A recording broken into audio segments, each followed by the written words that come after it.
What's up YouTube, Haldeon here, and today I want to talk about 5 things you can do to improve your consistency in fighting games.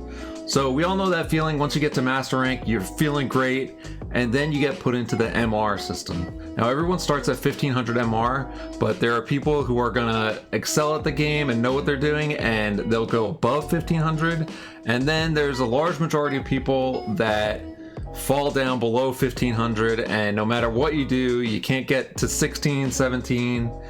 You're just falling and sinking, you're just drowning. So this video is targeted at those people who need a little bit of help and things to improve so they can get above 1500 MR.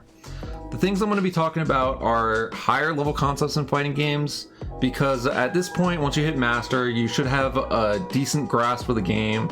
You know how to anti-air, you know how to punish a DP, you know how to do combos, everything like that. The main thing we need to improve is just your consistency. So what we're going to go over in this video is optimization, matchup knowledge, underutilization of parry, deliberate whiff punishing, and taking space and playing patiently. So let's get into it. So the first concept I want to discuss with you guys on how to improve your consistency in fighting games is the concept of optimization. Now when I say optimization, I'm not talking about just doing the best combo after a DP, stuff like that, because if you're master rank, you should already be doing your max punish after a DP, you would think. I'm talking about, are you doing the best combo when the character is in a certain state, like standing or crouching?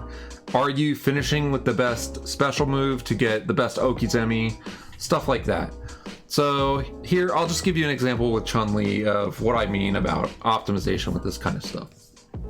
So a quick example here of what I mean when I say optimization is, are you doing the correct combo when the opponent is in a certain state?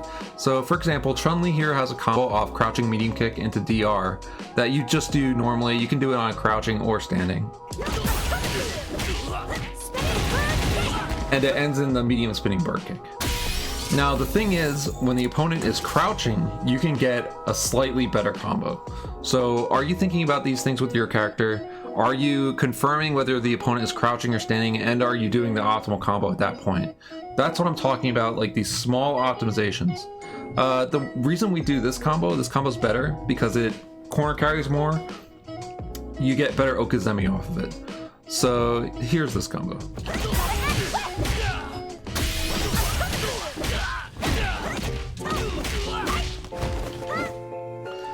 Now, you have to find the optimizations with your character that are going to make the most sense, but this is the stuff I'm talking about.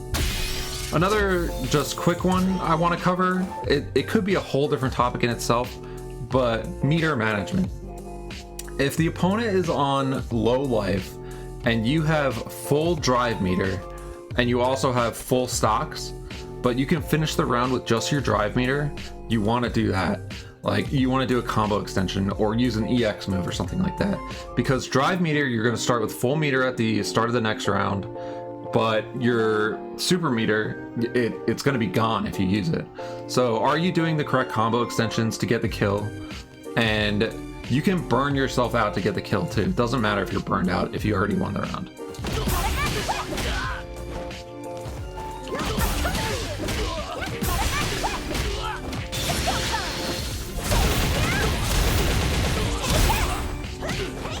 So just combo extensions like this are a good example of something you want to do, not to use all of your super meter or something like this too.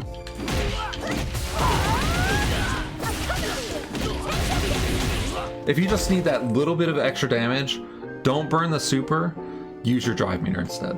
Alright, so the next topic I want to cover is matchup knowledge. So improving consistency, once you hit master rank and you're trying to climb MR, it's really important to know how to punish certain moves from certain characters in certain matchups with your character.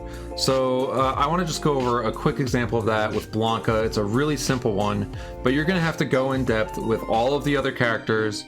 A good practice is to, after you've lost a match, go into your replays and see how you got hit. So how did the opponent open you up? Did you press a button when you were minus and the opponent was plus? And how can you counter that? Are you getting hit with the same move over and over again? Are you just letting the opponent get away with heavy blanka ball, for example? This move. Just go into the replay afterwards and see how you're getting hit, and then after that, go into training mode and try to lab a punish for whatever the move or string is that you're getting hit on. So here's an example with blanka, how you would punish blanka ball. All right, so here we have blanka. A lot of lower level players, but even in Master you'll see this too, they like to do heavy blanka ball, and it's really hard to punish. So how do we get a punish on this? The key is using perfect parry. So if you perfect parry the blanka ball and then drive rush after, you'll be able to get a punish. But if you just block or regular parry the blanka ball, you won't be able to get a punish. So let me show you that. So that's a regular parry. The opponent is too far away to get a punish. Let's do it one more time and just block. Even if you drive rush in, there's no way you can get a punish on it without the perfect parry. So here's how you punish it with perfect parry.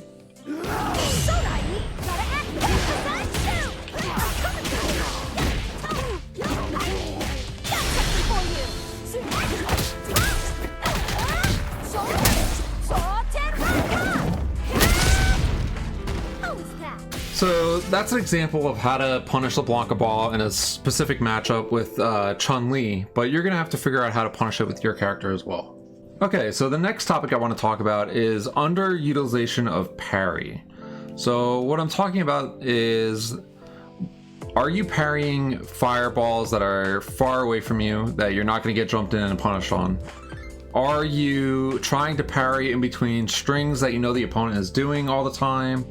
And when you do get a parry, are you blowing all of your meter to get a little bit of damage, or are you corner carrying the opponent and getting them in the corner, or going for a setup into a mix-up, or getting some sort of okazemi off your parry? All these things are stuff you have to work on and think about with the parry mechanic. And yeah, that's pretty much it for this one. But use parry. It's a really good, don't block, you're gonna take drive meter damage for no reason. I'll show you guys with Ryu here real fast. So if I have Ryu, just throw some fireballs.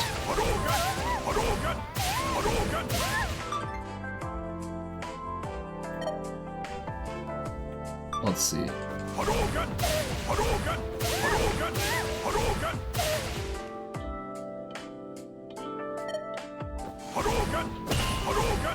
Are we parrying these fireballs or are we blocking these fireballs? Here's the difference.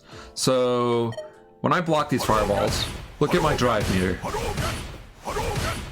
I'm taking like almost a full bar drive meter from 4 fireballs. Now, when we're parrying, look at the difference.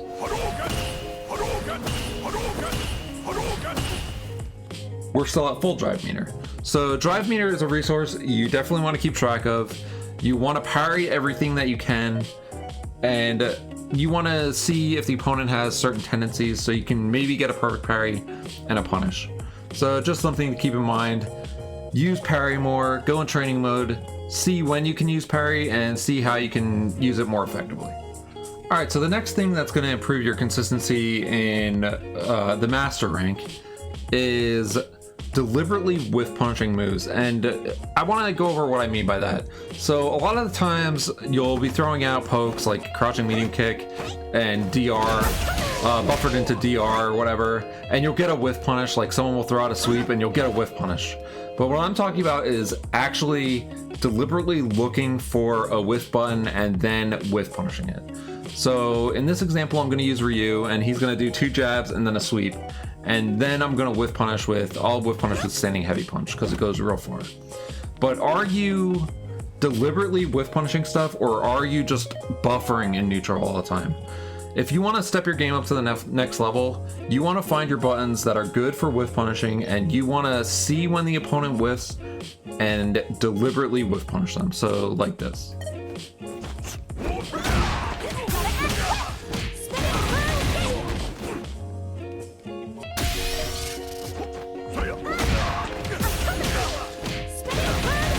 Now this whiff punish is really easy because sweep, it has a super long recovery, and standing heavy punch goes real far. But you can use other things too, like, sweep goes really far. You can use other moves like standing, or forward medium punch, back medium punch, stuff like that. You have to figure it out with your own character, but just realize that you have to deliberately whiff punish stuff, not just throw out crouching medium kick, DR, buffers, and neutral. And that's going to help you climb MR for sure. Alright YouTube, so the final one I want to talk about today is taking space and playing patiently. So what does that mean?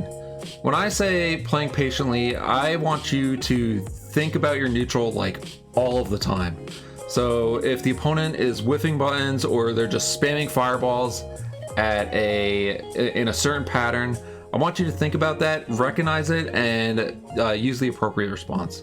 I'm not really sure how to show this with the characters on screen, so I'll just talk about this one. But Street Fighter is a chess game, and especially in Street Fighter 6, you want to push your opponent to the corner. Even if you take a little bit of damage, like if you're pushing the opponent to the corner, you're in an advantageous position. So always, if the opponent's walking back, you want to be walking forward and taking that space away from them. You want to always be aware of your spacing, of what anti-air you should use, and you want to recognize patterns. If the opponent is whiffing a button, you're whiff punishing the button, like in the last example. And the goal is to always push the opponent closer to the corner so you can run your offense. On the point of playing patiently, especially against characters like JP in this game, if they're spamming projectiles at you from full range, you want to use that thing that we talked about with the parry. You want to parry the fireballs, wait for your time to go in, and then DR through a fireball and punish. You want to parry the fireballs, wait for the opponent to get impatient and jump in on you and anti-air them, and then run your offense. So this game is pretty fast right now. You can die in like 3 interactions, but if you take your time, slow down a bit, and play a little bit more patiently, it's going to help you out a bunch. Alright guys, so that's 5 things that you can do to improve your consistency in Street Fighter. We have optimization, matchup knowledge, underutilization of parry, deliberate whiff punishing, and taking space and playing patiently. I hope this video helped you guys out. As always, if you guys have any questions or comments on the video, anything I could do better, please comment down below the video, and please also like and subscribe the video.